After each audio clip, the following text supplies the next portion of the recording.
l'année 1941, les services de renseignement britanniques apprennent l'utilisation par les Allemands d'un nouveau type de radar extrêmement précis. Toute la France est occupée.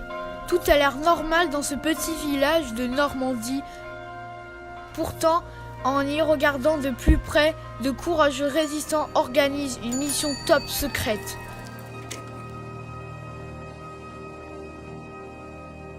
Grâce aux collectes de renseignements effectuées par les résistants havrés, dont Monsieur Charles Chevaux, garagiste surnommé Charlemagne, et le capitaine aviateur Roger Dumont dit Paul. Ce radar permettait de mesurer avec précision le relevé du vol, les avions, l'altitude et la distance. Ces qualités extrêmes étaient fortement convoitées par les Britanniques. Les Alliés purent reconstituer une maquette très précise du site. Lord Louis Mountbatten fait part de l'opération au quartier général de la 1e division aéroportée britannique. Ces opérations conçues pour obtenir une efficacité optimale seront capitales dans l'histoire de la Seconde Guerre mondiale. La décision est alors prise d'organiser une opération aéroportée avec un groupe de parachutistes qui devrait être évacués par la mer sur la Grande-Bretagne après l'opération.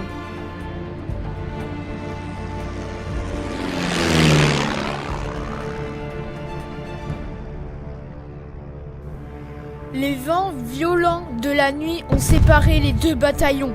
Ils doivent impérativement se retrouver et pour le succès de la mission.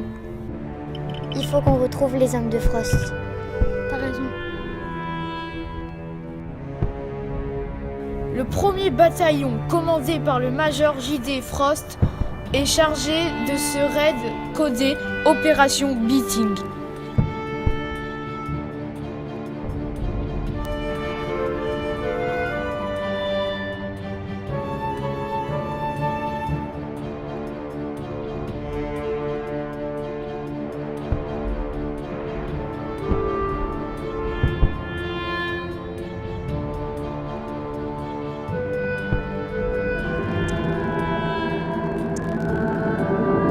Les courageux soldats doivent récupérer les pièces et les plans du radar et faire passer le tout pour un sabotage.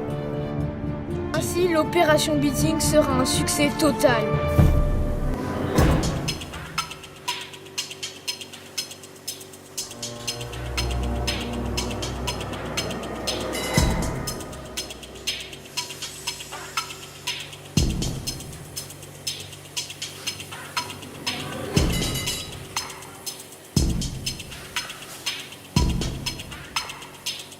Les parachutistes anglais embarquent avec les précieuses pièces du radar.